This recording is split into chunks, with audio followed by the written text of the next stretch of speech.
Saint Paul's cathedral church, Victoria Maidan, চিড়িয়াখানা, museum, science city, আরও কত কী।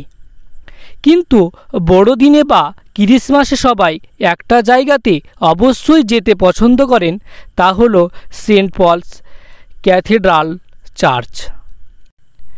গির্জা ও ক্যাথিড্রালের মধ্যে পার্থক্য কী?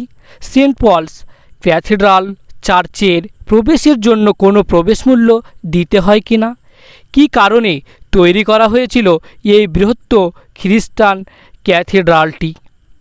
কোথায় অবস্থিত সেন্ট পলস ক্যাথিড্রাল চার্চ? এর সমস্ত কিছু তথ্য আছে এই ভিডিওতে। 1847 সালে এই ক্যাথিড্রালটি তৈরি হয়। সে সময় ব্রিটিশরা রাজত্ব করছে ভারতে এবং কলকাতা তৎকালীন ভারতের রাজধানী। তাহলে তো কলকাতাকে খ্রিস্টানদের জন্য আরও বেশি আকর্ষণীয় করে তুলতে হবে। তাই কলকাতায় তৈরি হয় এই সেন্ট পলস ক্যাথিড্রাল চার্চ।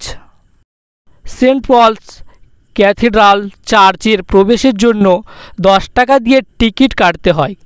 প্রবেশ করে আপনারা দেখতে পাবেন ডান দিকে টিকিট কাউন্টার, সেখান থেকে টিকিট সংগ্রহ করে আপনারা প্রবেশ করতে পারবেন।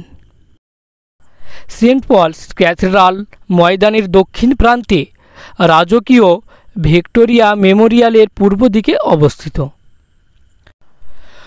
বড়দিন মানেই সেন্ট পলস ক্যাথিড্রাল কলকাতা সহ এমনকি এশিয়ার সবথেকে বড় ও পুরনো গির্জা এটি। তবে কলকাতায় খ্রিস্টানদের প্রথম উপাসনালয় কিন্তু এটা নয়। এর আগে ব্রিটিশদের প্রধান উপাসনালয় ছিল সেন্ট জনস গির্জা। কিন্তু কলকাতা ইউরোপীয়দের সংখ্যা বাড়তে থাকায় প্রার্থনা করার বড় জায়গার প্রয়োজনে দেখা দেয়। তাই 1832 সালে বিশপ ড্যানিয়েল উইলসন ক্যাথিড্রাল তৈরি করার পরিকল্পনা করেন। 1839 সালে এই গির্জার ভিত্তিপ্রস্তর স্থাপিত হয় এবং নির্মাণ কার্য সমাপ্ত হয় 1847 সালে।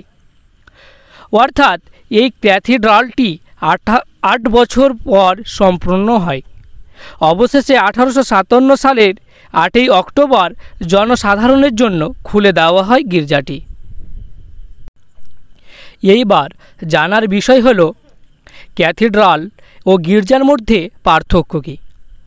চার্চ এবং ক্যাথিড্রাল উভয় স্থান খ্রিস্টানদের উপাসনার জন্য ব্যবহৃত হলেও একটি শহরের একাধিক গির্জা থাকতে পারে, কিন্তু একটি শহরে মাত্র একটি ক্যাথিড্রাল থাকে। অর্থাৎ খ্রিস্টানদের মধ্যে শহরের বৃহত্তম উপাসনালয় হল ক্যাথিড্রাল। 1897 সালে ভূমিকম্পে ক্যাথিড্রালটি ক্ষতিগ্রস্ত হয়েছিল এবং আবারও সেটিকে সংস্কার করা হয়েছে। ক্যাথিড্রালটির পরিবেশ নির্মল এবং শান্তিপূর্ণ। সব ধর্মীয় সম্প্রদায়ের মানুষ গির্জা পরিদর্শন করতে এসে থাকেন। তো বন্ধুরা, আমি আর ভিডিও দীর্ঘায়িত করব না, এখান থেকে ভিডিওটা শেষ করছি।